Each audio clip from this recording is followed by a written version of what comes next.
Hello and good evening, morning to some, afternoon to others. Hello.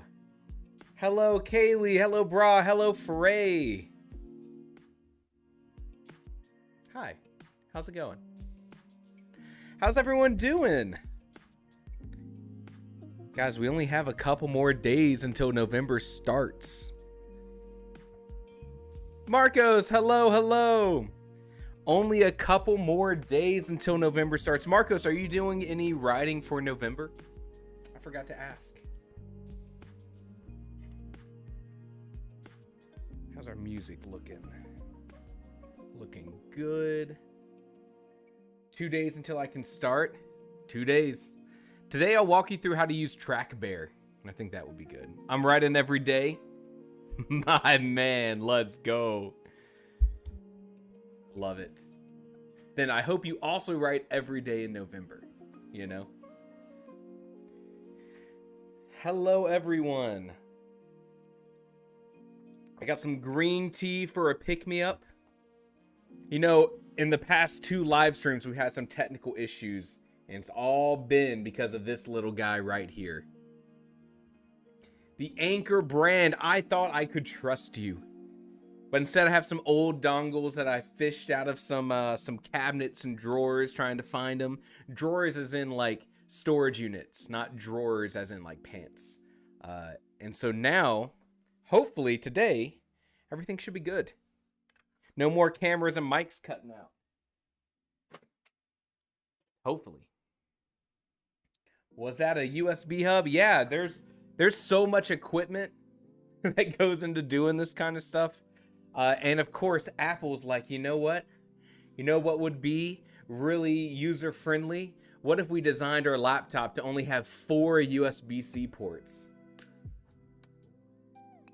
I think the kids say I'm being mogged by Tim Cook. I think that's the Apple CEO. What if his name was Tim Apple? I feel like that's a dude who works at Apple. Let's get some fact checking on that. Today's gonna be a good day. You're being what by who? I keep up with what the kids are saying. I think mogging is something. Any mogging in the chat? I'm sure my parents are watching this stream like, what in the world is he saying? What language is that? I think most of the people in the chat are saying that. Yeah, I'm hip. I'm cool. I'm with it. Let me get some stuff set up over here. We'll do our normal sort of warm-up. And then I think today might be a good day to talk about settings and world building. I'm still working on putting my plot into Save the Cats. But also characters. We're kind of getting to the point where We don't have much planning left to do. You know what I mean? Let's start with the Housel.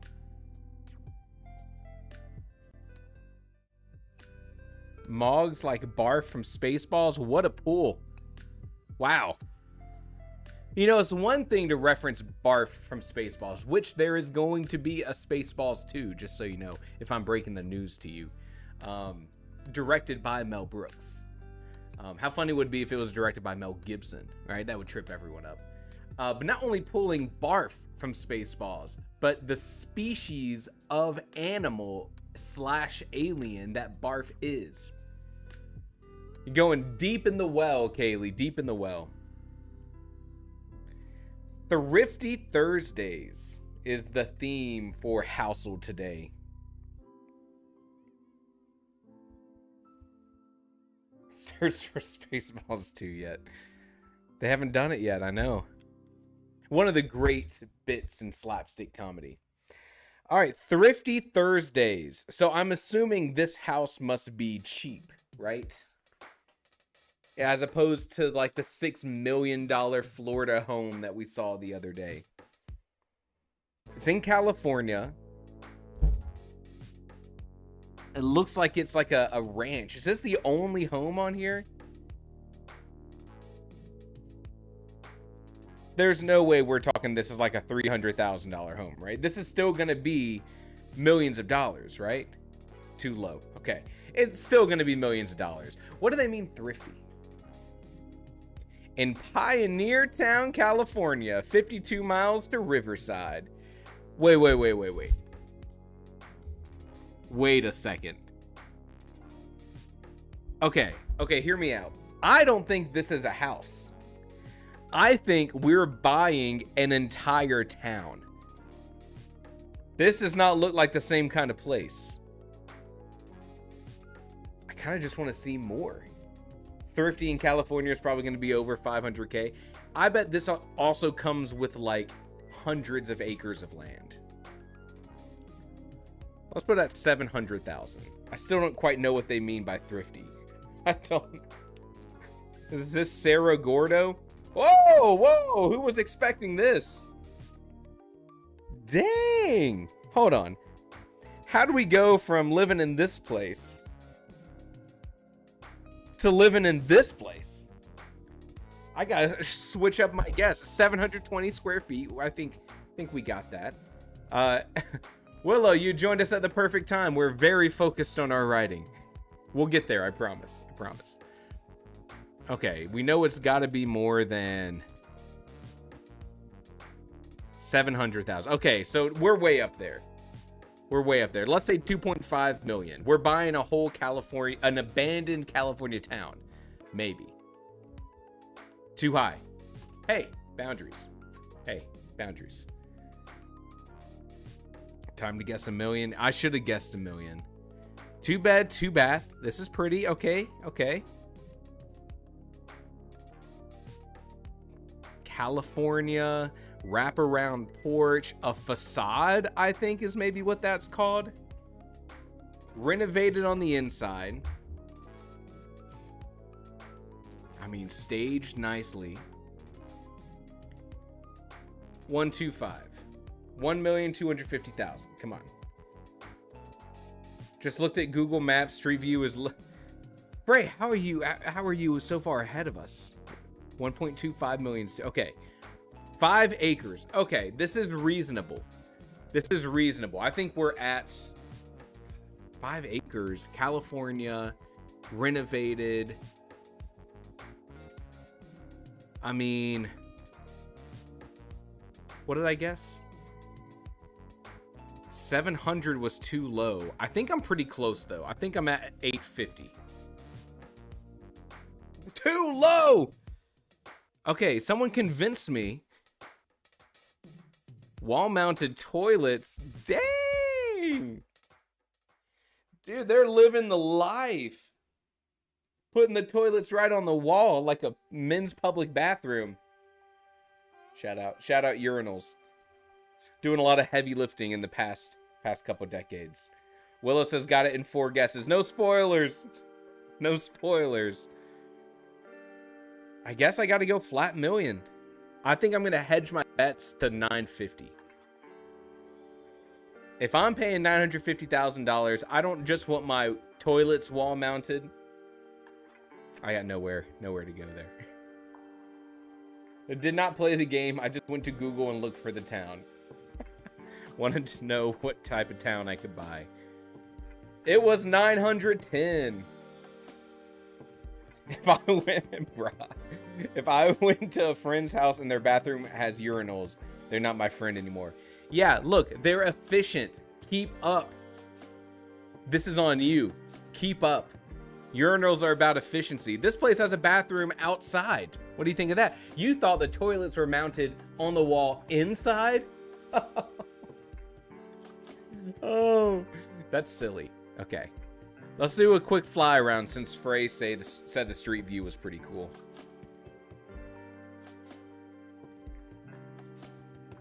Wow.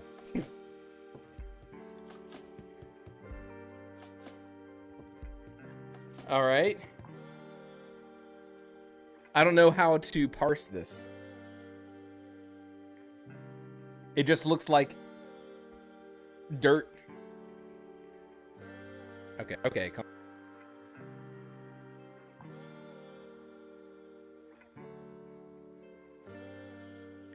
on. Uh-huh. Okay. What? Okay, we got a little canyon kind of thing over here. Lots of scrub lands. Scrubs only. Next to Kurt and Sarah Burns Canyon Ranch. Shout out Kurt and Sarah Burns. The Boulder Gardens Sanctuary. Indigotopia. Heck yeah, dude. Heartbreak Ridge. Been there a couple times.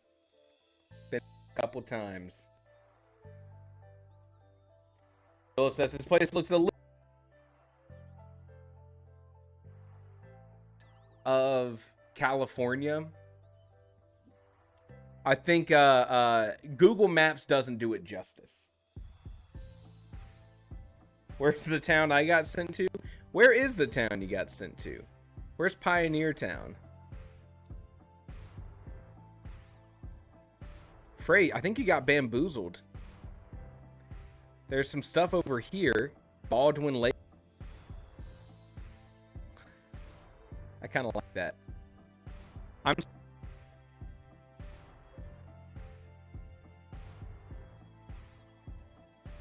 Oh, here it is. Here. Frey, this is where you got sent. Oh, look at that. That's cute. These are the homes I could afford. You know, one of the early points of like... Hello.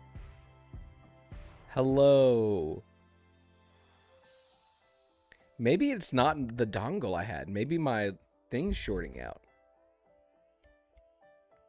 Test. Voice is going choppy. Oh.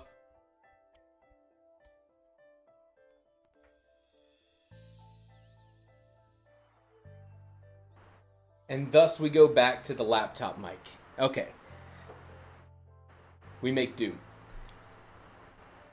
You see, one of the early culture shock kind of things that I got, and this was when I was pretty young, I think I was still in college, was coming from Georgia. I flew out to Arizona to go see a band play at a little music festival, and walking around Arizona and seeing the fact that, like, in everyone's front yard, like, in Georgia, everything's green. But when you're in Arizona and you're gonna, like, make your front yard nice, it's all hardscaping. So it's all like, I'm gonna move this rock over here. I'm gonna put these rocks in the shape of a path. My yard has a cactus, an orange tree, and it's all dirt. And I was like, man, it's totally, they don't even have to mow their yard. They can just leaf blow their dirt flat, I guess.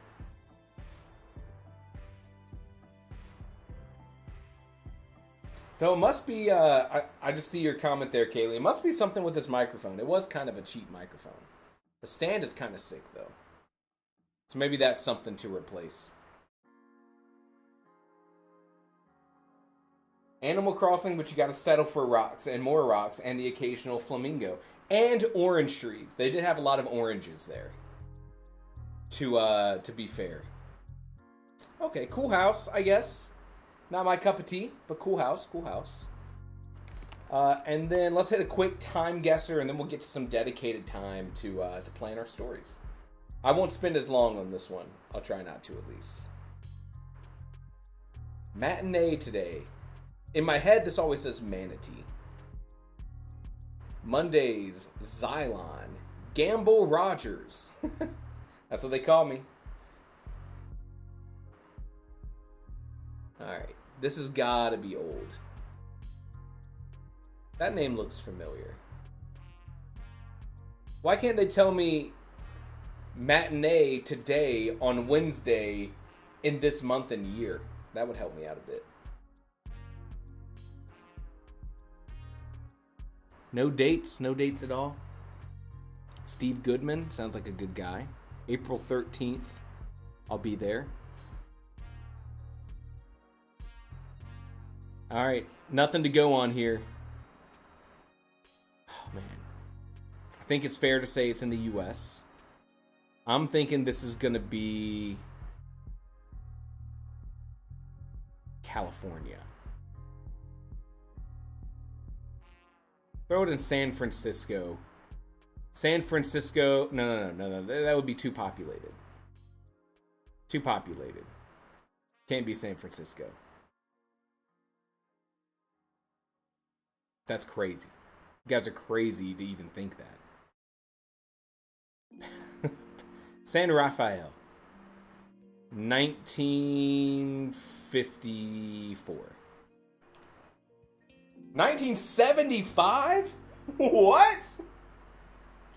Are you kidding me? Good look, I get that I can be wrong and it can be in Chicago. This is not a photo from 1975. This is not 1975. 1975, they're driving around like Mustangs. You know, not the horses, the cars. Why does this picture look like it's from the 20s? I've been bamboozled. My score. Yeah, Kaylee, this is called Time Guesser. It's a photo, and you have to figure out the location and the year based on the clues you got here. So, for example... Uh-oh. I thought that would give me more intel. Is Lagos a place? Anyone here ever heard of Lagos?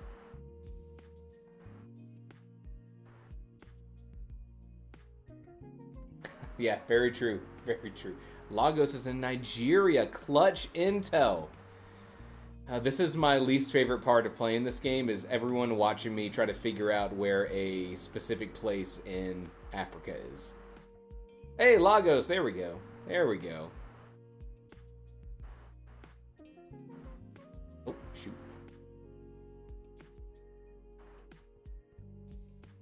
Nice, nice.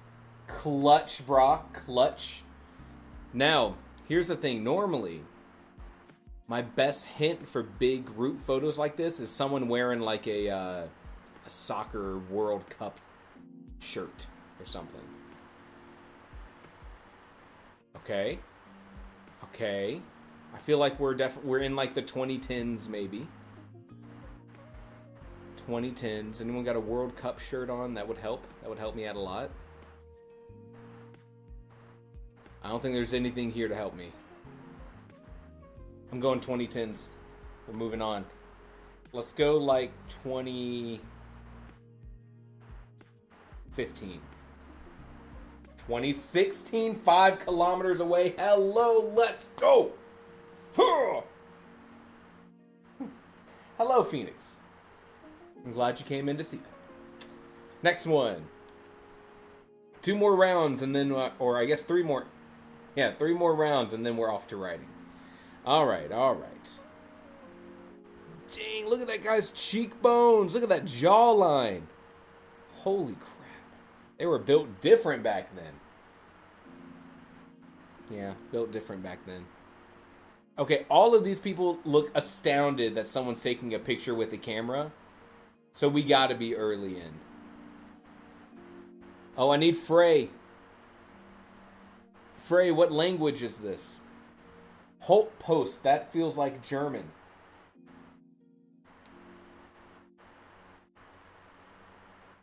Rigastrat. I need Frey.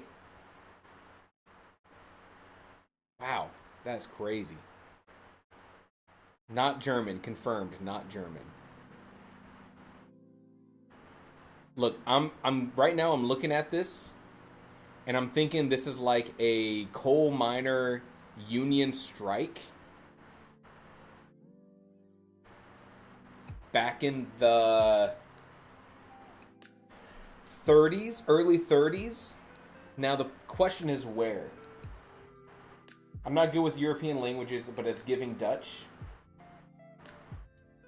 Eastern European. You know, in this game we do get a lot of like the Baltic states.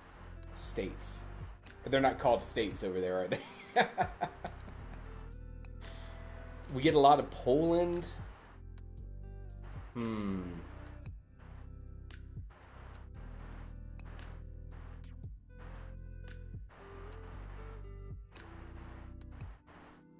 Registration and the Holt Post. All right. I think I'm gonna lock in Polish and just drop it in Warsaw. That comes up pretty often in this game. 1955 in Belgium. Oh, but you know what? I called the strike. I called the union strike. Just wrong industry. Dang. Not enough consonants to be Polish. Fair. I could not tell you. All right, two more.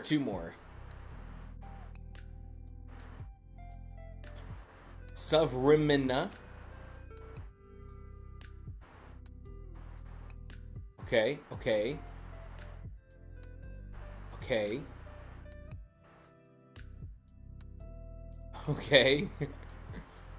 Ah!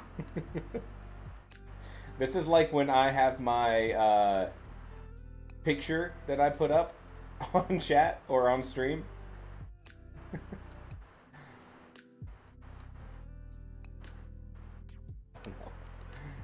This is the same energy.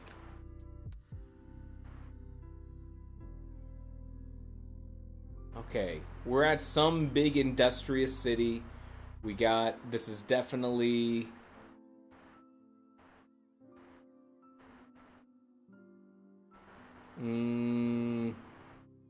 This is definitely... Oh, crap. This is not good for me. Why can't they put it like 2020 Atlanta, Georgia? And I'd be like, boom. I guess that wouldn't be fun. I am getting like Central Europe. I agree, brah. So, also I see Willow. Now here's the catch. We got a black and white photo from 1975. You never know what you're gonna get here. I think this is still in the late 70s. And I'm gonna say we're looking at... Oh, man.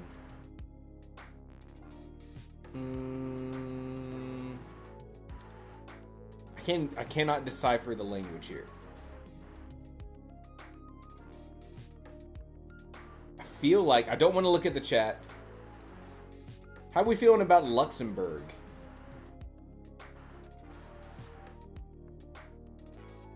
Luxembourg feels industrious.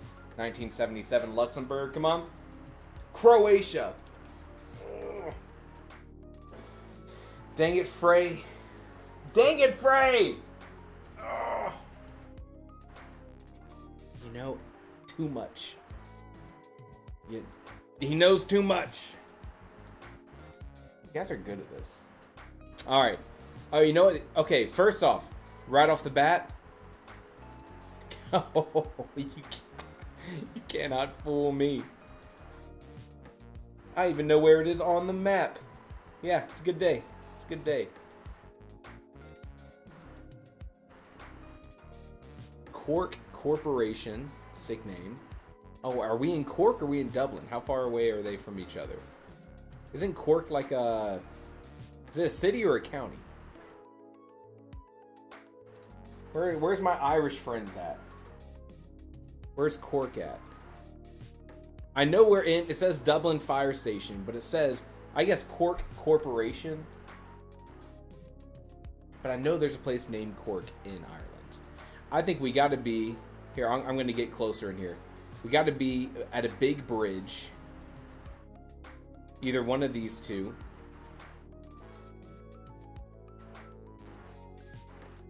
Oh no, back here it says the Edinburgh Hotel. Gang, what are we doing here? They got red herrings all over the place.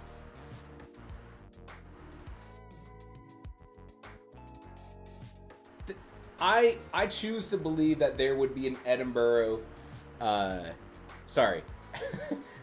Edinburgh Hotel in Dublin. I wouldn't trust the name of a hotel. Yeah, I'll throw you right here. Or actually, we'll hedge our bets. There's a bunch of bridges over here. Okay. Now, this feels very early. Every time I guess something like 1930, it ends up being like 1950. So this feels earlier than all my other things. This feels like a Model T that they got going on here. So I'm going to throw in 1925.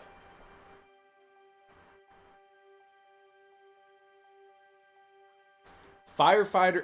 Oh my god. Firefighters from the Dublin and Cork brigades posing out on Merchant's Quarry, Cork, called it, after Dublin crews arrived to help battle the fires of the burning of Cork when British Crown forces set the city ablaze in reprisal during the Irish War of Independence, 1920. Whew!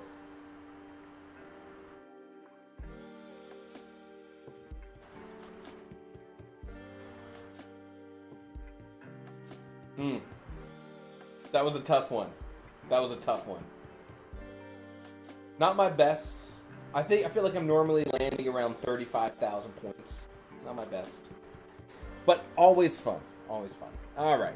All that being done now, let's talk. Let's talk about story stuff.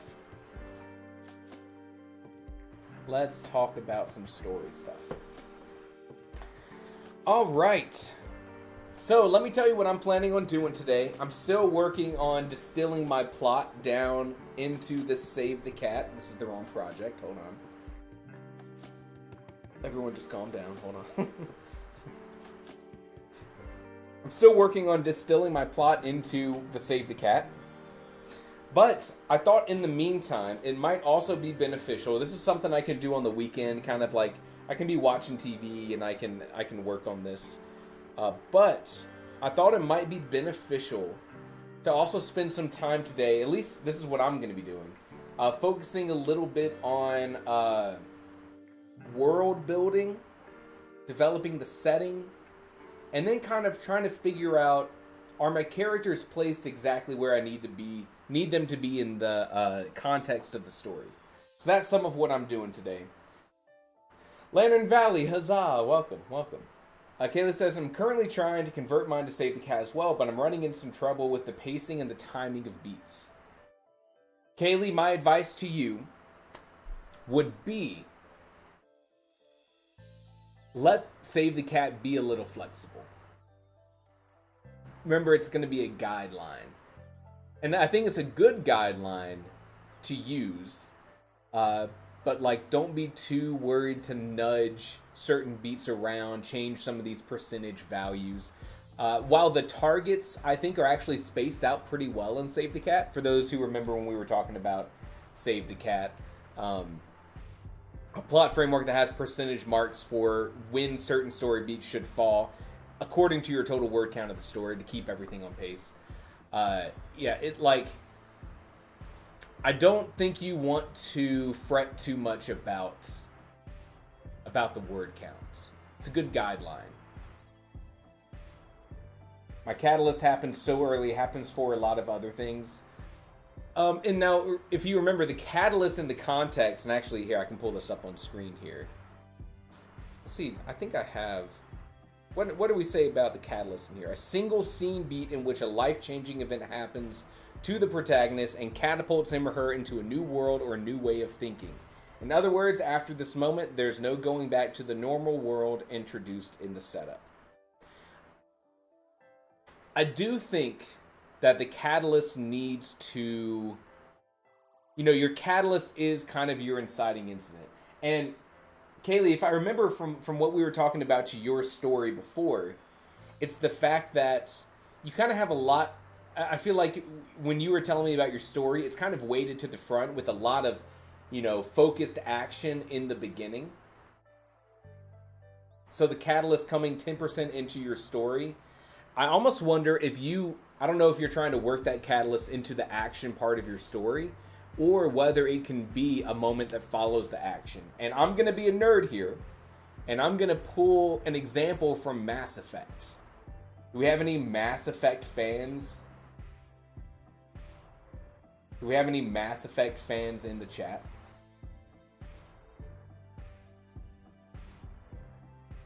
Because for me, Mass Effect was probably one of my all-time favorite video games.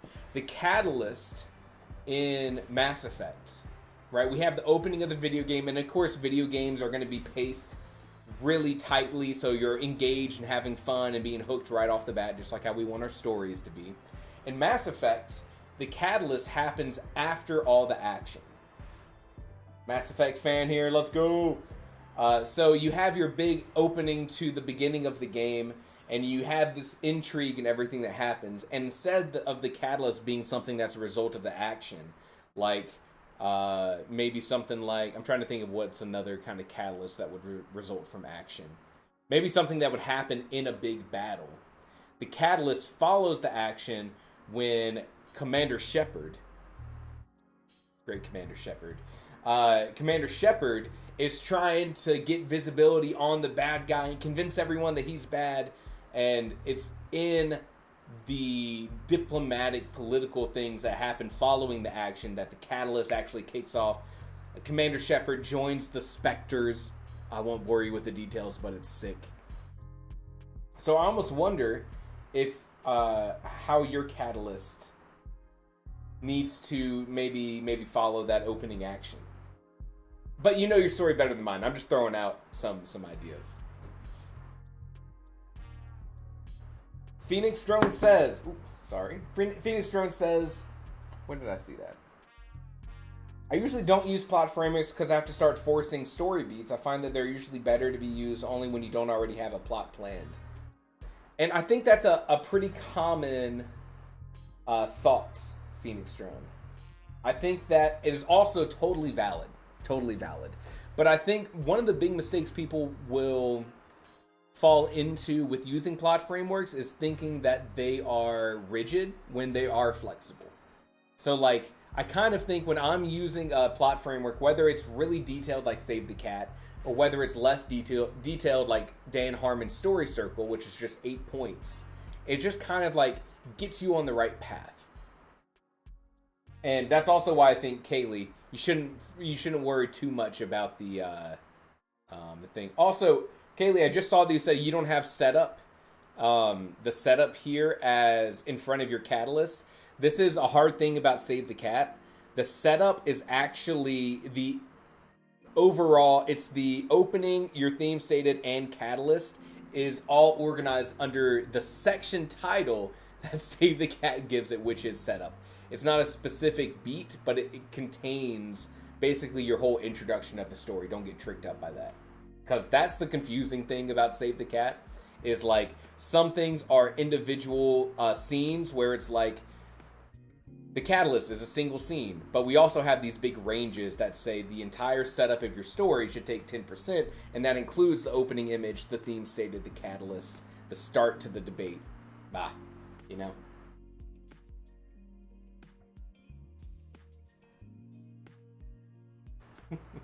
My story's not really front weight, but it's going to be fun to write. Love that. Love that.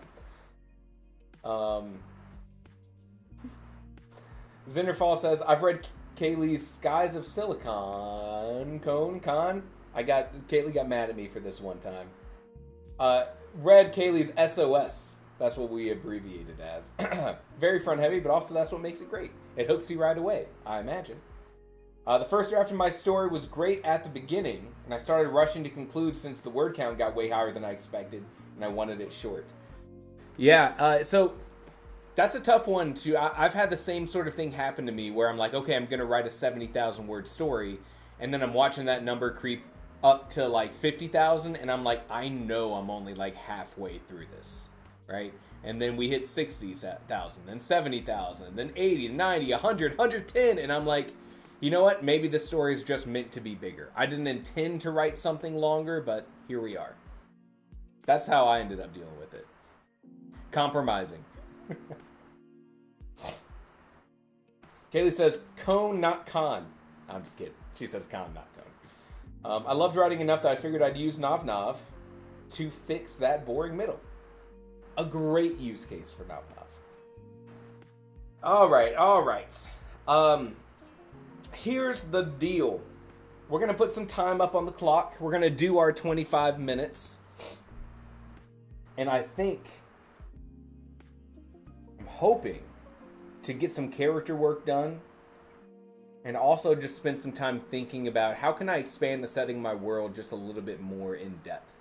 I feel pretty good about where it's at. Because I'm writing a story based in the real world that just has a little bit more magic. But one of the ideas I've been playing with is taking my characters from the real world into this sort of what would be the right word for it?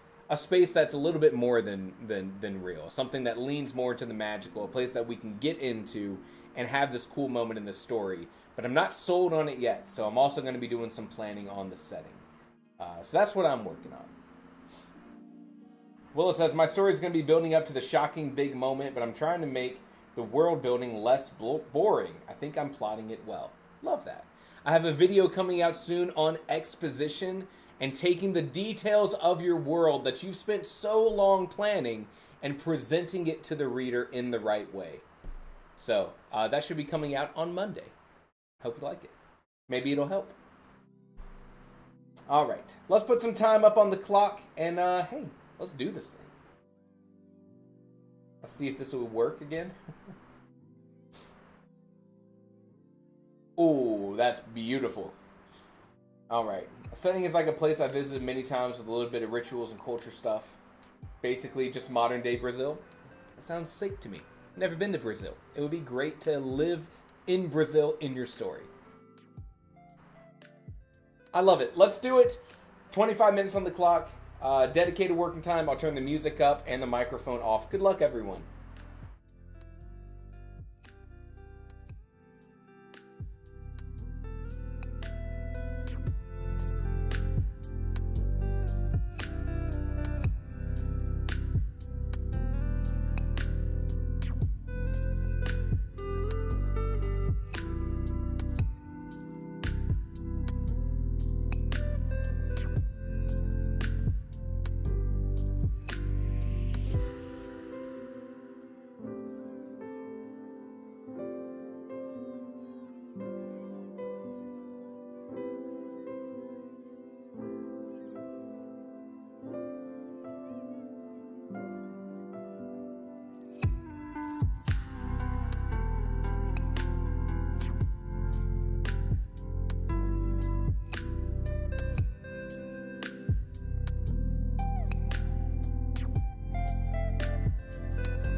All right, the first sprint is done.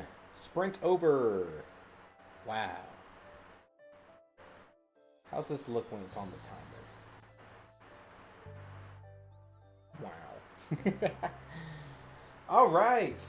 How'd everyone do? Did you make some good progress? Have a good time? Get some good planning done? Here's the timer if you need to see it. I'll put it on screen again. That was just the first sprint. We had some good chatting. We played some Housel. You know, woke up the brain, got the juices flowing, which has always been a weird saying, I think. But one that I've wholeheartedly embraced. Also, for my Scrivener friends, here's a really cool feature that maybe you didn't know about. I don't use it very often, but I see the value in it. Let me show you something cool here. My Scrivener friends. One of the cool things that I don't take advantage of enough in Scrivener, but I know that probably other people do, are the facts that you can build these links that'll open up different information. By default, looks like it's opening this information up in another editor. But what's really cool, which by the way, I don't know if you Scrivener can do more than one editor at the same time. I don't know if people knew that either.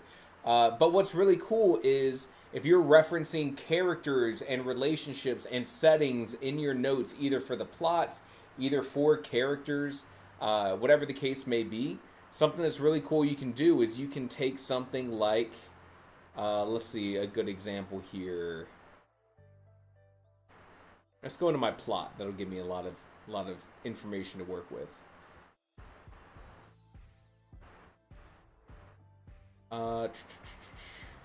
Here I can highlight something like a character and right click on it, and I can go link to documents. And here's the cool thing. Scrivener by default will try to link you to the correct thing.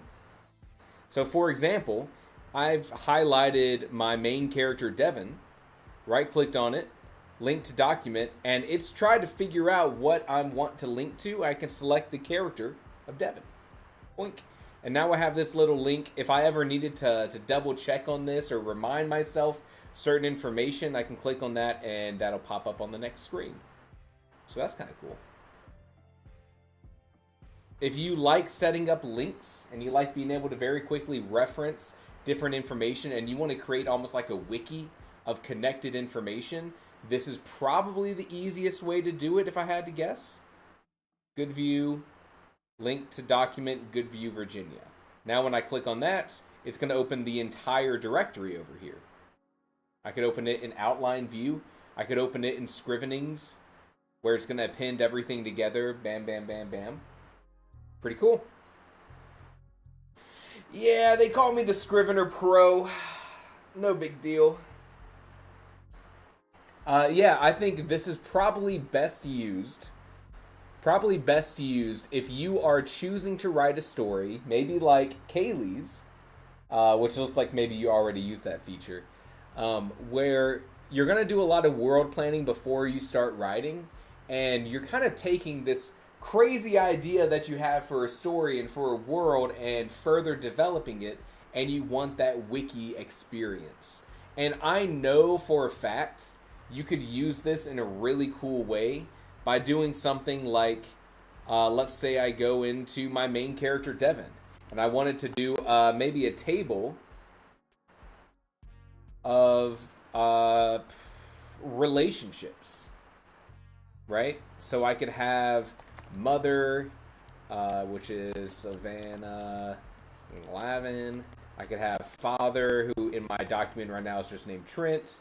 I could have love interest. I could have enemy or foil, which would be a cool thing to be able to put in here. And then at the top of my pages, I could have this this cool sort of linked thing. What's Devin's last name? Lorem. Lorem as in Lorem Ipsum. I knew a person who had the last name of Loren, Loren, and so that was the original setup, which is kind of just been a placeholder name. I've decided to go with Devin Briggs as the last name. It just kind of felt like it was nice. I'll probably do a lot more tinkering with the names, but these are all the placeholder ones. So anyways, yeah, that's a pretty cool feature. If you're making that wiki style table, which I'm not, maybe you'll have a great time with it.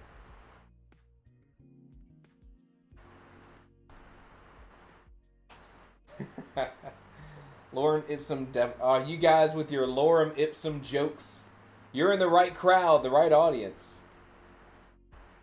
You make that joke anywhere else, everyone just is going to look at you funny. What did Willow say? During the... Hold on. I missed what Willow said. Soul-eating spirits called shades have the ability to bind themselves with any object.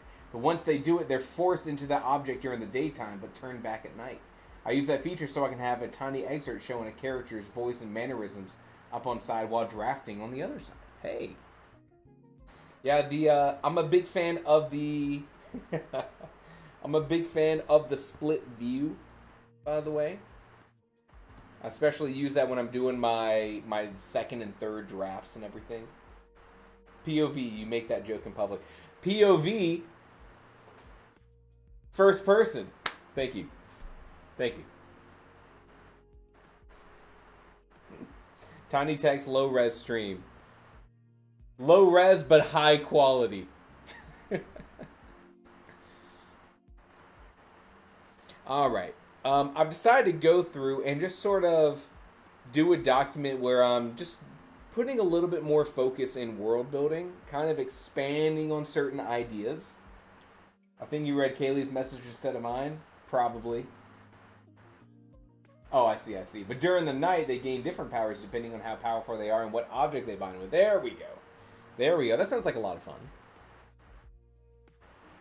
All right, here's a question. I'm still going to put my microphone up here because it makes me feel cool. Here's a question for everyone. What point of view are you telling your story through? What point of view are you going with? First person, third person, omniscient, third person limited. How are you deciding to write your story? Bra says, I want to experiment with second person. A popular thing to experiment with. Margot says, third limited. Margot, have all of your stories been third limited? I feel like everything I've read from you has been third limited, which is naturally how I like to write as well. War Bagel says, I'm comfortable with first and third, both limited. I think I settled on first person, says J Sam. Third limited from Zinderfall. How did you decide what POV to write in?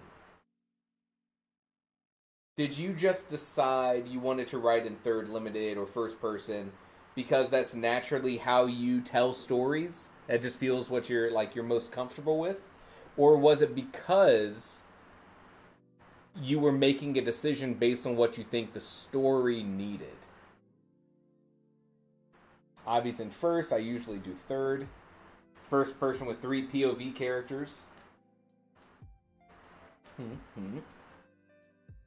I was talking about this in my Pro Writing Aid sprint today. Someone asked the question that they had seen like a thumbnail for a YouTube video that said, don't write in third person omniscient because like the market's not gonna like it anymore or something like that.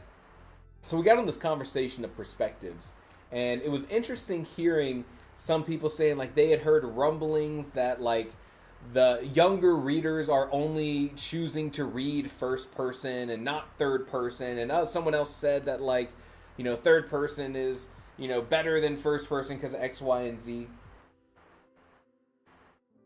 Xander Fall says bonus points to anyone writing in fourth person. You laugh, but it exists. I don't know what it is. I did a video on fourth person a long time ago, but I'm only 90% sure I knew what I was talking about. For some reason I write first person better, but I like third. First always feels natural to me. My story probably needs third, I think. Now, War Bagel, we should unpack that. Why do you think your story needs third person? I read a third person omniscient and it was really gosh dang good. It was crazy fun and the story petered out after the second book though. Okay. Willow says the hardest thing about writing in third person says harder to pinpoint the main character. Is that an issue that you have when writing third person yourself, or is that an issue that you find yourself as a reader experiencing when you are reading third person omniscient books? How in tarnation do you write in fourth person? So here's the issue. Go watch my video. I had all the information was much more recent in my head when I did that video. In the video, I talk about this book that I was researching because I was also curious if there's a third person, is there a fourth person perspective? And the information I uncovered was that here's a specific book that kind of played with that idea where instead of it being first person, which is I did this, second person you did that, third person he, she, they did that, fourth person we did this thing. And so the story itself, I can't remember the name of the story, but it was like it drags the reader into the story and kind of like, you know how second person kind of like convinces the reader that they are part of the story, like you did this, you did that, like yada yada yada. The fourth person example that I was reading, and I didn't read this whole book, but I read some excerpts from the book, kind of like takes the reader and brings them into a crowd of perspectives, and it's all like we are legion, like I don't know, isn't that just plural first person? So that's like the question. I don't think there can be a plural first person personally, but also none of my teachers growing up ever told me about plural first person, so who knows. All the, you know, the perspective categories seem to fall apart after you get past the standardized one. I don't know. Jacob says, hey, I've been with you since 300 subs. I just got my release date for my debut novel in December. Your videos were so helpful in getting me there. Thank you. Jacob, thank you for coming in here and saying that. If you're not already part of the Discord, you should totally go in there and share your link in a channel that we have called Share Your Links. And it's a place where we can celebrate things like that. I don't know if that's your thing or not, but also just want to say congratulations. That's super cool. It means a lot to me that you would even come out here and say that. I'm glad you found some use in the videos. I would love to hear about the title of your book one day. I am there. I will do so. There we go. That's what I'm talking about. I love that. All right. All right. So I feel like my natural POV that I think about, you've heard me say this before, where I kind of have like, I think a little bit more cinematically, where I'm like thinking about like camera angles and stuff as I'm writing. Like everyone kind of experiences writing different. When you get like sucked into your own novel that you're writing and you're in like that flow state and it's just like your brain's just processing the story as you're writing it. In my head, I'm going through this like, you know, shots on like a script where the camera's moving. I'm focusing on different things versus if I'm writing first person, like my brain processing it is like, okay, what would I do in this situation? Like, let me play this character that I'm writing like I'm an actor in a movie. Again, going back cinematic. I don't know why I do that. But like, how would I react to this? And like, okay, I'm dealing with this past trauma as this character. Would I react differently to this? Yeah.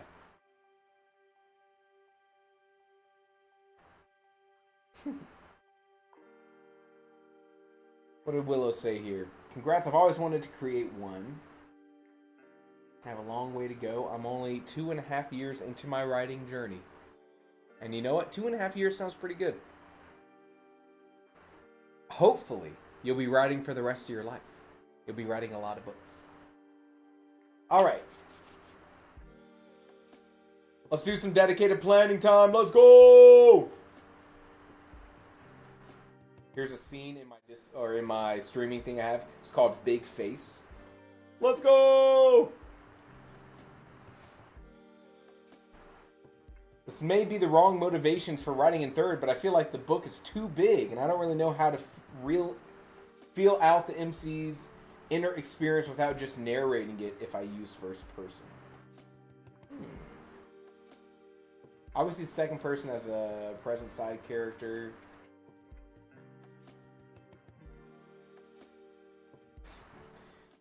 Yeah, sounds like there's some good conversation to have in the Discord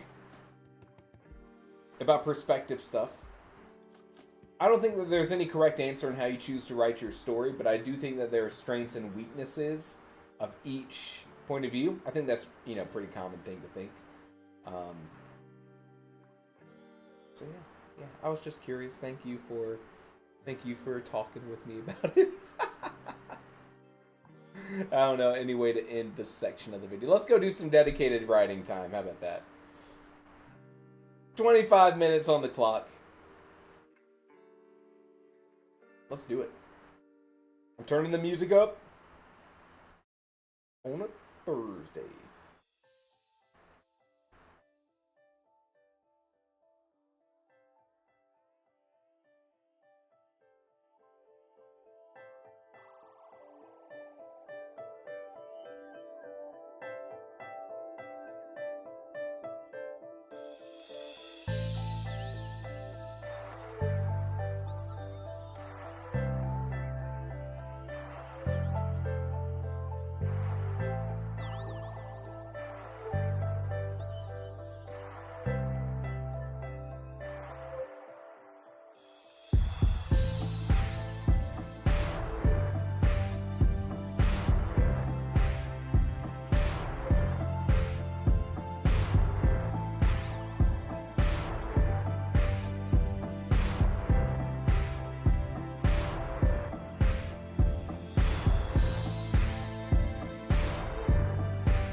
The second sprint is done.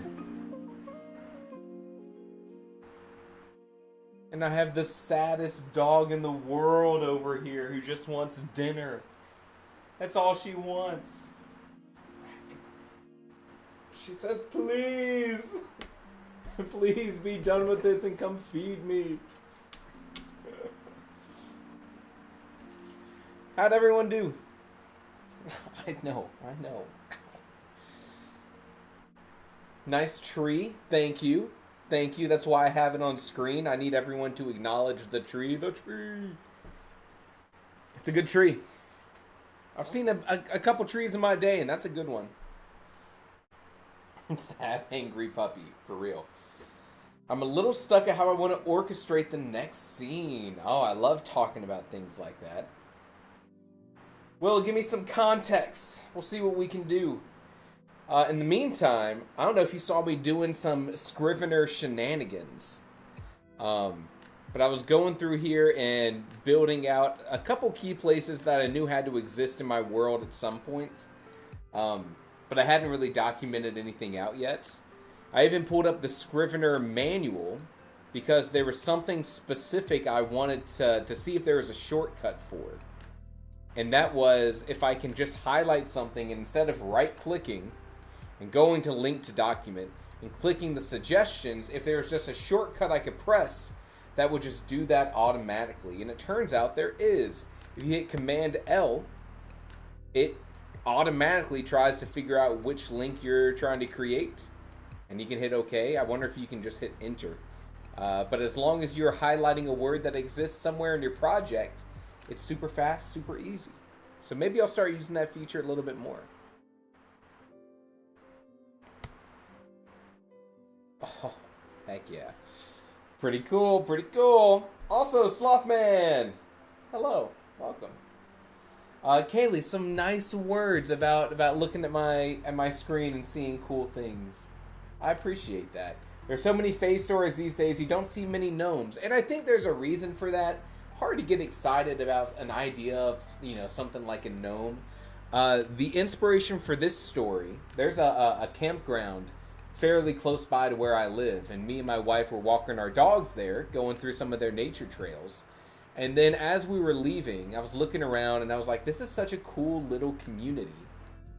Like, that's kind of an interesting concept, right? That people end up in this little campground and then they're all living really close to each other and their kids are playing on the playground and all this stuff. And I was like, that's kind of interesting. Like, just the idea of that kind of enclosed environment that tends to serve stories well. But then, of course, me being me, I kind of love this idea of magical realism, cozy vibes. I was like, it would be kind of sick to run a campground. To, like, develop it and see people come here and enjoy using it. And, like, that feeling of, like, Stardew Valley of turning your overgrown farm into a organized thing. Same thing with, like, a campground. So I was like, that would be really cool. But, like, how would I inject some of that cozy fantasy kind of vibes I like? And then the idea slowly came together. And I settled on gnomes. I don't know why. It just seemed more unique and interesting. So we'll see what happens there. I played a gnome in a D&D campaign with a couple friends. That's what I'm talking about. What else are we seeing here? Bagel says, I'm hashing out my main character, figuring his personality out. I'm going to make him more active. Always a good thing to do in the planning stage. Sometimes your character journey can be going from passive to active. That can be kind of fun. There's a video I did, and I think this is one of the videos that I really liked that I did that I wanted to be eventually a series, and it hasn't quite turned out that way. I did this video called the Sinlin Ascends Framework, maybe? There's an indie published book that ended up getting really popular called Sinlin Ascends. Really cool idea for a story. It's about this giant tower that stretches into the sky. And the one thing that book does really well is taking a character who's largely passive and who goes through the events of this book believing that they're supposed to be this passive character. They were raised like this. They're in this new environment that very much punishes the passive person. And slowly they change to taking responsibility and choosing to be active. And so I kind of distilled that information out into like a series of steps for your character to go through a big change like that. When their worldview is challenged and they go from, this state to this other state, how it can't just happen in the snap of a finger, is about how they need to be tried and failed and punished and tried again and resist changing until they finally do make the change. Felt like a good video to me. I don't know. The lack of gnomes is the fact that everybody's thirsty for tall fey folk. Why not tall gnomes? That's hilarious. Phantom says, I remember that video. I used to watch it on repeat. That's crazy to me. I love that. Hopefully it stuck in the brain. I think I also did like a cool little graphic you can download from my website. So much fey thirst trapping. You know what? It's going to take my book to come out for gnome thirst trapping to become a thing. That's what we're going for. This book will not be successful unless gnome thirst traps.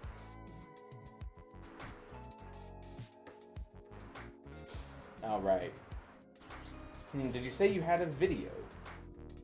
Warbagel, if you're talking about the that character transition kind of framework, if you look up Writing Theory, Sinlin Ascends, Senlin, I think you'll find it. It was this series I was going to do called Wackle. Wackle, What Authors Can Learn. And basically it was like, hey, I just read this book. Here's one really good takeaway I think authors can get if they read this book themselves. And also, I thought the book was good, so I want to share it with you. Maybe one day I'll get back to that. Please, there's so much that gets thirst traps already. My book will only be a success if there is a fan edit of a thirst trap of one of my characters. That's the only way. Senlin Ascends, S-E-N-L-I-N, I think is how you spell it. Josiah Bancroft is the author. If you search it up, it's a pretty popular book. But that's how you'll find my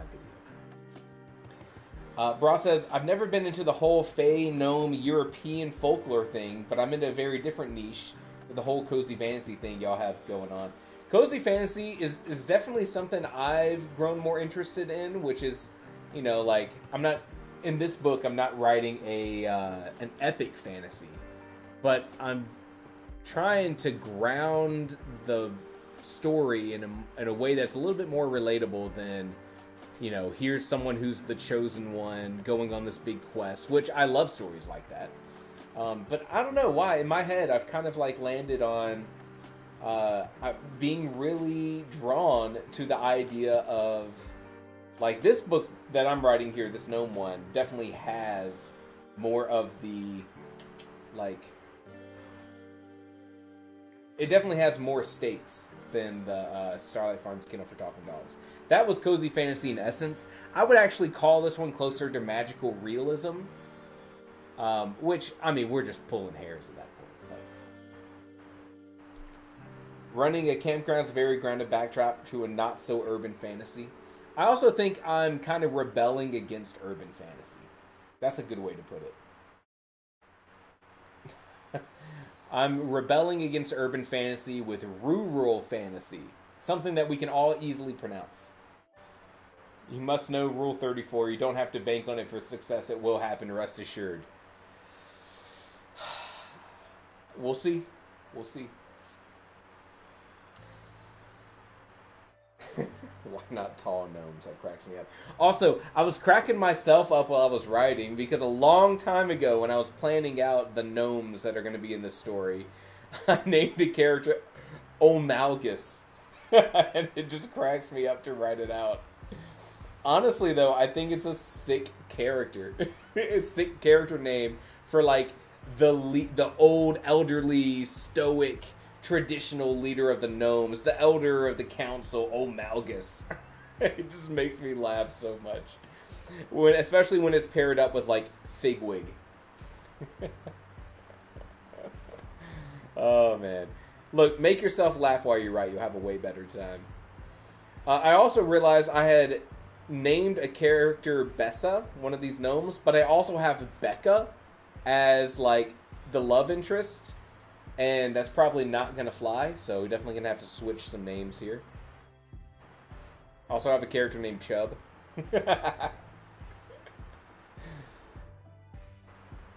Whatever. Whatever. And also Teresa Chakowski.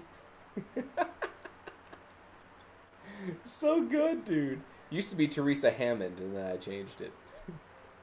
Oh, man. I definitely play around with names a lot before I settle on something. And Rob. Familiar with Dave the Gnome and the lore of that. The only Dave I'm familiar with is Dave the Barbarian. Now there's a deep cut for you.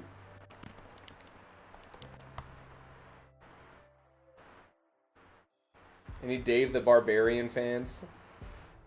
This was like a very weird show on Disney at one point.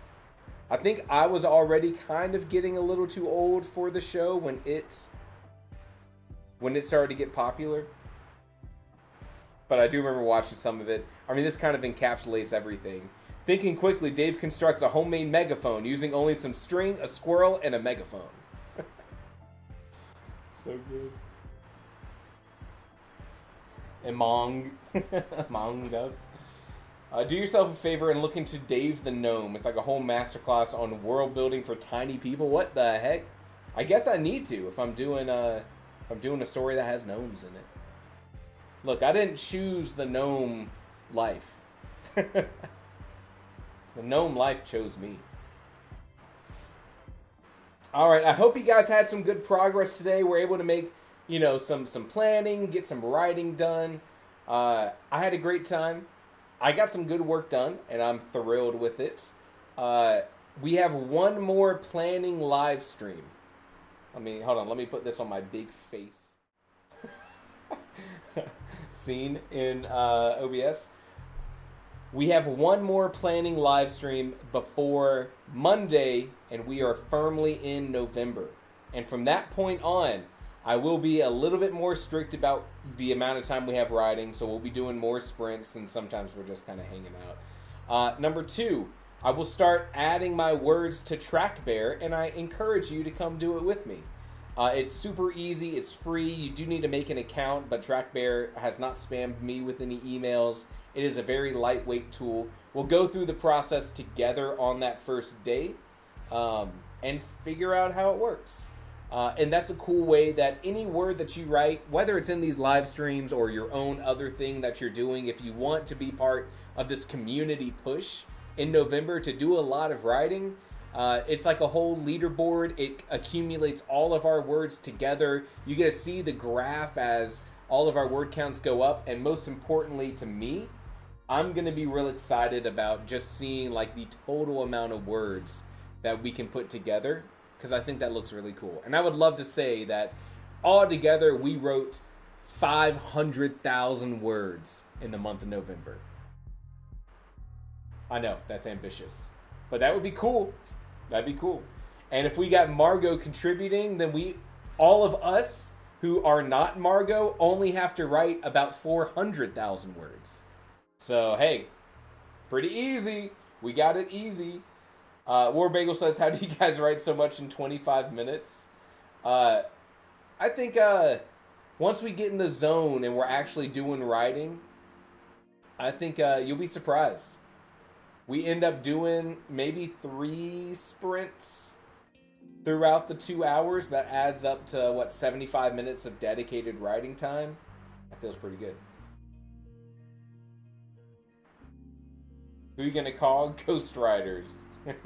First Ghost Rider accusation in chat. All right, anyways, I got to go feed the dogs. I hope you have a great rest of the night. I'm excited to do some more planning tomorrow, and I'm even more excited to start writing in November. We are almost there. I will see you then. Have a great rest of the night. If you're able to join us tomorrow, then I'll see you then. If you're not able to join until next week, then I can't wait to write with you. Have a great rest of the night. Take care. I did post the music credits for the lo-fi tracks that I have downloaded in the Discord. If you like the music, you can go listen to some of the other artists' music there. Who knows? That'd be kind of cool. Maybe someone can throw together a playlist. Peace.